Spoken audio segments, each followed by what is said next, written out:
I'm Joanne Banko from Let's Go Sew. I'm really excited today to show you a warm weather capsule wardrobe with knit separates that you can mix and match for traveling, short little cruise maybe, a little trip to a resort, weekend away. These are just enough pieces, you gather a few more together and you've got a great little capsule wardrobe to wear out of comfortable knits. So let me show you first the actual garments. And I'm going to teach you some really special techniques today. So here we have 2 tops and 2 bottoms. That's a great way to start.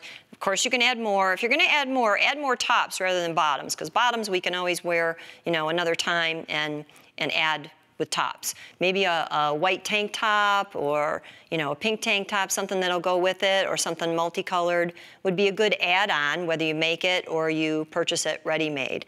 But these pieces are all made from a dress weight knit. So you want a dress weight knit when you're going to do, we're not doing a dress, but when you're going to do a skirt or a top or full pants, because that's going to give you enough drape and enough flow to have a nice garment that's not too stiff. So simple elastic waists, but the neckline treatment and the hem treatment are the techniques that I'm going to show you today. I'm going to come back over the table and just talk for another minute or two here about some of the add-ons. You know, for me, I want to have, for warm weather destination, a pair of shorts, and white jeans are great to have. Both of those would look good mixing and matching with those tops. And then another great thing to add is a colorful scarf. The nice thing about a large scarf is it can also double as a shawl. So if you're transitioning from day to evening and you want to dress it up a little bit, that's the perfect way to do it.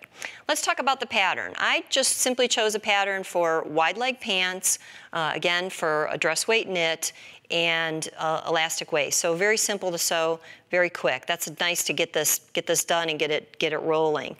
And what I like to do is pick a pattern that is a style that I love. Often I'll try that on in ready to wear first. And then once I've perfected the pattern, tried it out once, maybe adjusted the length or tweaked it a little bit, I'm going to trace it onto pattern tracing cloth and I'm going to reuse that pattern again. I'm going to get a lot of mileage out of it that way. All right, let me talk a little bit about some of the pieces and parts here.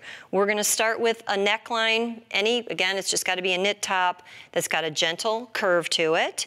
And I'm going to show you how to do that technique with a special stay tape here. And then the hem is also going to use a different technique. You may want to alter your pattern a little bit. That's, you know, I like to test again. When I do a knit pattern for a new top, I will usually cut it out. And if you can see, I've kind of got a partial here. You're going to see this piece when I'm going to show you in a minute. Lay that down. Just the armholes, the shoulders, and the neckline. And I will sew that together and then try it on. Because I might want to scoop that neck a little bit more. I might want to raise it a little bit.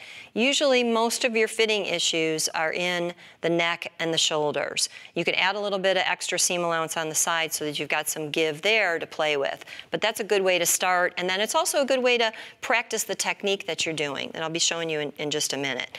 Let's talk about the ruler. That would be ideal then for changing that curve and just, you know, making it a little less scooped or maybe a little bit more scooped. So that'll work for you for that. What about elastic? Well, elastic is a very important part of an elastic garment, obviously. And I really prefer elastic that is non-roll. So this doesn't crush, and I can easily insert this into the waist and not have to top stitch through it, but not be concerned with that rolling over and bending as I'm wearing it. All right, I'm going to move over to the machine, and I'm going to take a few pieces and parts with me here. Okay, so I'm threaded right now with just regular standard polyester thread, and I'm just going to re-sew this shoulder seam so that you can see a little technique here. With really fine knits, I'm going to use either a regular straight stitch, usually for the shoulder, I'm going to use a regular straight stitch, but I'm going to use a regular straight stitch length. And what happens sometimes is it's a little tricky to start that at the very beginning. So I've got a little piece of water-soluble stabilizer, and I've just snipped that. I've extended it off the end, and I'm going to use that to give me a little bit of something for the machine to bite into. That way I can do a reverse stitch if I need to. When I get to the end, that's not a problem. I can tie that off and then cut, and I'm good to go. So a regular straight stitch works just fine. What about in the seams where you need a little bit more stretch? Well, in that case, I'm going to switch to my favorite stretchy stitch, which is the Lightening Stitch right there. I'm going to lengthen that just a little bit. And again, I'm going to use that same little technique.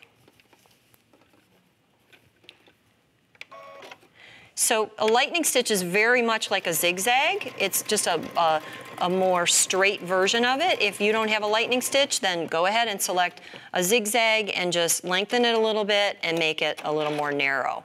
And that way you'll have a good stretchy stitch too. So all of those stitches will stretch. What about stretchy thread? That's another option. I can actually change this and rethread the machine. Put that in the top. You can use it in the top and in the bobbin if you want to, but this thread actually has built-in stretch to it. So with that, again, I can use just a standard, ordinary, straight stitch, and it's actually my thread that is going to stretch with my seam. Get that threaded up there. Okay, and let me just show you a real quick seam with that. We'll just go back in the same spot.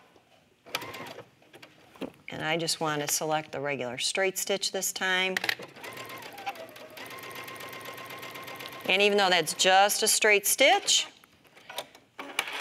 it gives me the option of stretching that.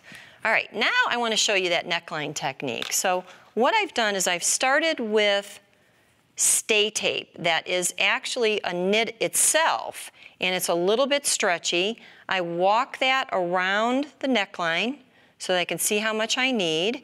And once I've done that, then I select a triple zigzag and I stitch that all around the neckline, very, very close to the edge.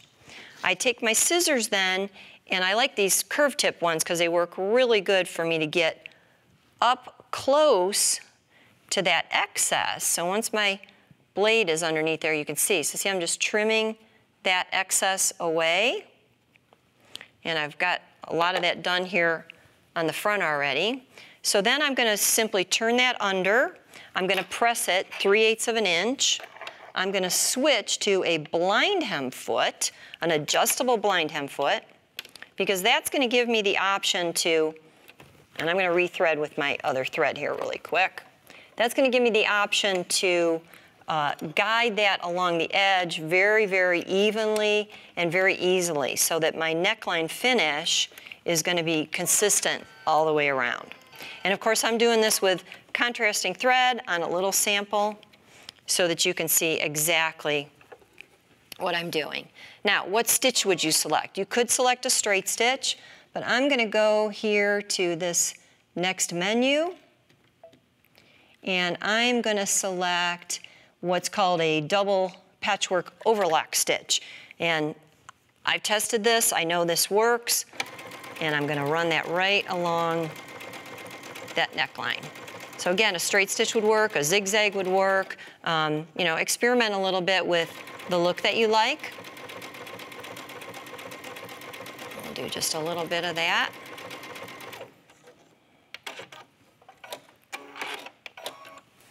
Okay, and then there's a nice close look of that finished stitch. So again, if you prefer straight stitch, you can do that, but it catches on both sides, just finishes off that really nice and neat, and yet I still have just a slight stretch to that neck, but it's stabilized with that stay tape. All right, what about the hem? Let's get some of these pieces and parts out of the way. Let's get our regular foot back on. And let me tell you how I did that hem. Same stitch, okay? Here's my finished piece. It's the exact same stitch. I do usually use a little bit of a narrower width on the hem because it just makes it a little bit less noticeable. On the neck, I like it a little wider because then it kind of gives a decorative accent.